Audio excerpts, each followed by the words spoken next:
Hello! Hi everyone!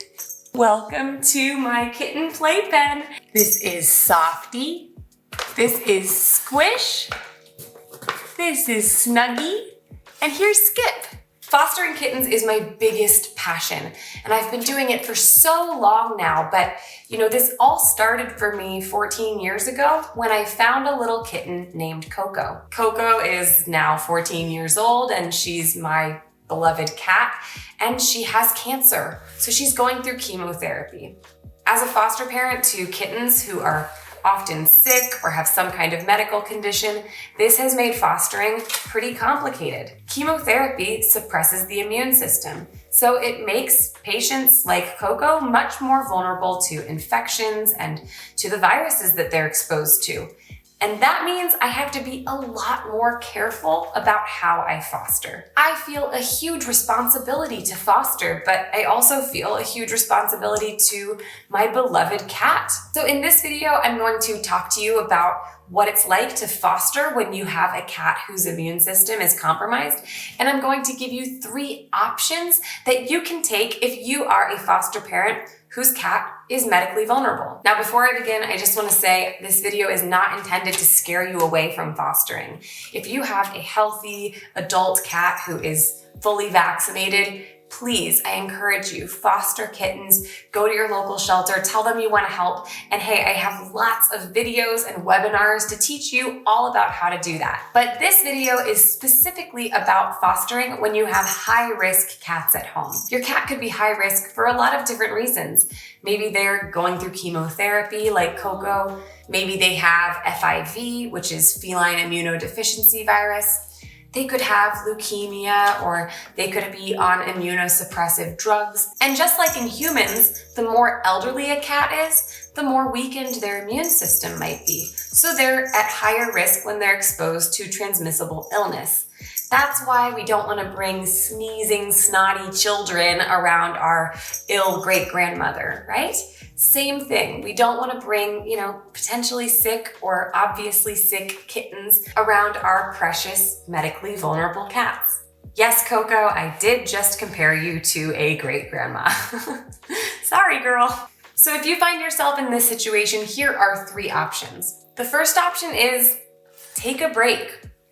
No, seriously, it's okay. If your cat is undergoing chemo or is ill and at risk, your cat comes first, period. It's okay to step back from fostering and give your cat the care that they need and the space that they need. You have to remember that there are other people who can step up and foster kittens, but only you are responsible for protecting your cat.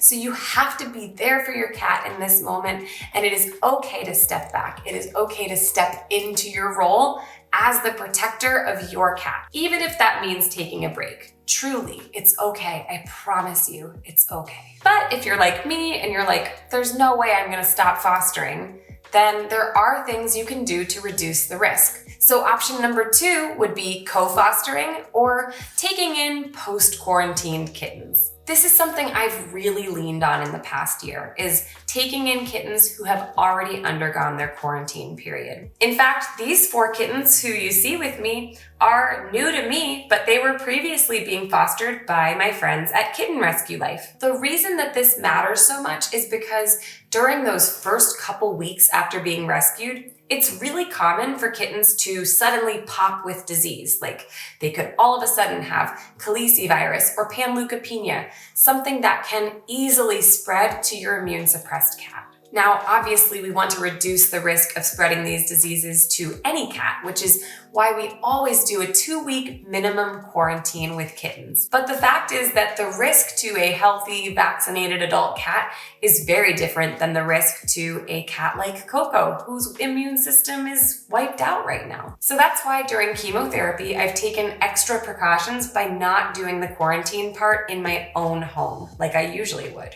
After the kittens have been quarantined in another home, if they're healthy, then they're able to come here and I can feel a little bit more sure that I'm not exposing Coco to any of the deadliest diseases. If you want to learn how to quarantine a kitten, I have great videos that will teach you how to do that. Now, if you want to be even safer when bringing kittens into your home, you could consider doing diagnostic testing on them to ensure that they're not going to expose your cat to illness. Tests like respiratory PCRs or fecal PCRs could rule out a lot of risks. But as a foster parent, those are tools that you might not always have access to. So that's okay. My advice is just to at least have your kittens undergo their quarantine period in another foster home first. It's just a little bit safer not to bring in any fresh from the street or fresh from the shelter kittens when you have a very immune suppressed cat. Okay, option number 3 is to foster a less risky population. This is something I have also been doing. I recently fostered a litter of puppies for this reason, because I'm still helping baby animals who need me, but puppies have a much lower risk of spreading serious and deadly disease to my immune suppressed cat. Of course, dogs and cats do share some risks. Things like ringworm or GI parasites can absolutely spread between them. But most of the really serious illnesses and viruses that I would be most concerned about are only transmissible cat to cat. But of course, since they can still spread some disease, you're washing your hands after, you're making sure that your puppies are up to date on their dewormers and that they don't have any, missing patches of fur or anything like that. And generally, keeping your fosters separate from your resident cats is often preferable. So fostering puppies or adult dogs could be one option. Another option could be fostering adult cats who are fully vaccinated. This is going to reduce the risk to your cat as well.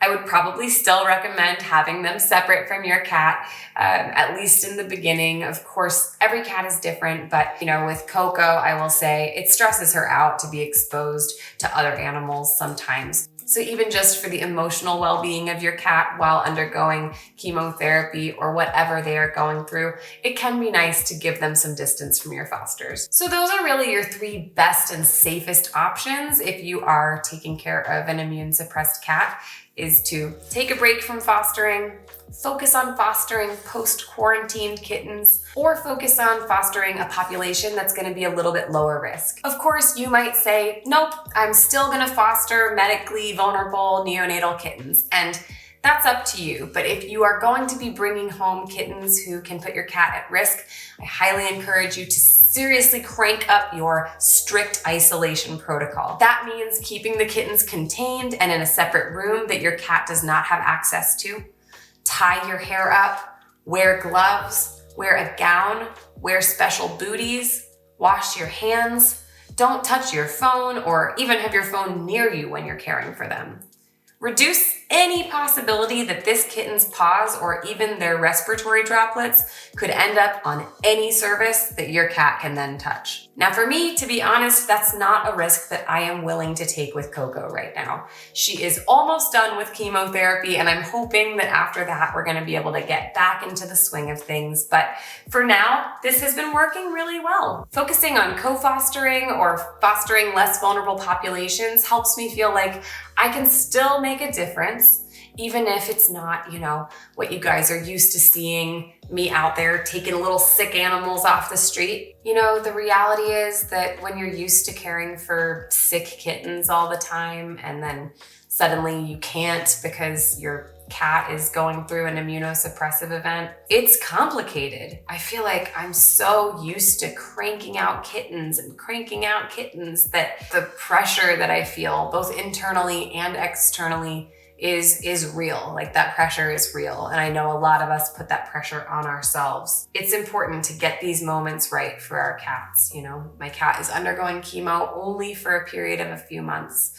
And during those few months, it doesn't mean that I have to stop. It doesn't mean that I have to take a break if I don't want to, but there are things that I can do and that I am doing to make it a little bit safer. That's why I have these guys, these healthy, beautiful, weaned kittens. And ultimately taking in puppies or sweet little kittens like these guys has made me feel like there's a lot that I can still do while also protecting my cat. I hope this video has been helpful for you. And thank you so much for taking good care of your cat and for wanting to help kittens too. You are awesome, and thanks for watching.